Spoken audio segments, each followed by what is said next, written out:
এটা 30 টাকারটা বানাচ্ছেন, হ্যাঁ? আর 50 টাকারটা কি একটু বেশি হয়? হ্যাঁ, সর্ববেশি 60 টাকা। সর্বোচ্চ 60 টাকা, তাই তো? এই সর কি এমনি জাল দিতে দিতেই পড়ে, হ্যাঁ? এই মূল উদ্যোগটা কিটা, জাফর ভাই?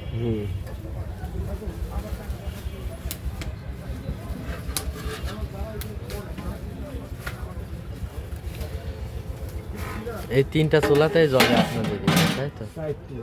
4টা জ্বলে।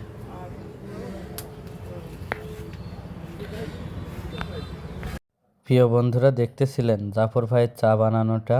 এখন প্রথম থেকে আপনাদের দেখাবো কিভাবে চাটা তৈরি হয় আর কতগুলো রুটি এখানে বিক্রয় হয় সেগুলো আপনাদের মাঝখানে আজকে তুলে ধরতেছি।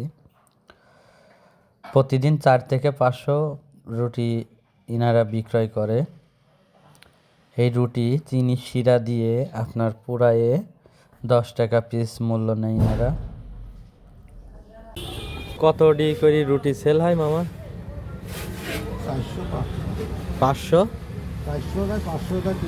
400 500 যায়, তাই তো? 400 500 300 ঠিক লোকের পর লোক, এত লোক বেশি বেশি না।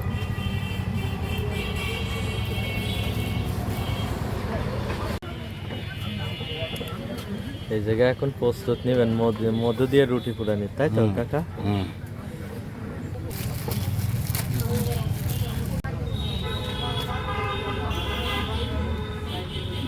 মধু লাগাচ্ছেন, তাই তো? মধু লাগালাম, পাউরুটি হিটি দিলাম, পাউরুটি হিট চলবে এইভাবে সারাদিন রাত 2টো পর্যন্ত। 400-500 পিস হয়ে যাবে। 400 হয়, 500 হয়, 700 হয়, ঠিক নাই। লোকের পরে পটাটো যত আসবে, পটাটো তত খাবে। সেই স্বাদ না খেলে তো বোঝা যাবে না। না, সেই স্বাদ থাকবো বাড়ি বসে, স্বাদ বুঝবো কেমন ওরে স্বাদের স্বাদ এলে। এই আছে আপনাদের এই ঠিকানাটা কোন জায়গায়? রাহিনী বটতলা ক্যানাল ব্রিজ। লাহিনী বটতলা একদম ক্যানাল ব্রিজের উপরে জাফর মামার চায়ের দোকান।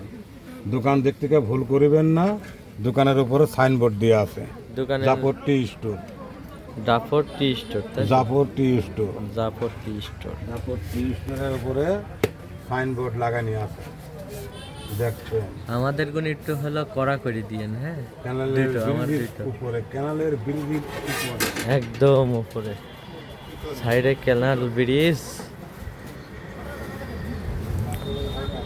দোকান দেখে ভুল করা যাবে না। আর এদিকে চা রেডি করে ফেলছেন, তাই তো? এই জায়গায় একটু থন, আমি এদিক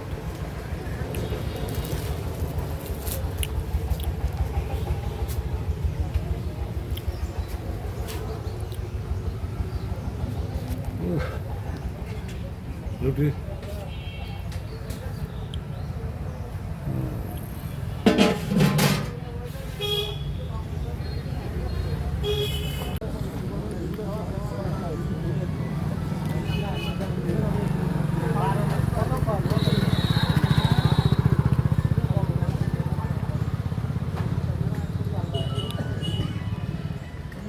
খান।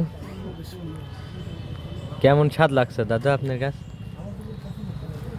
স্বাদ লাগেছে কেমন? খুব ভালো। পুরা রুটি আর মালাই চা।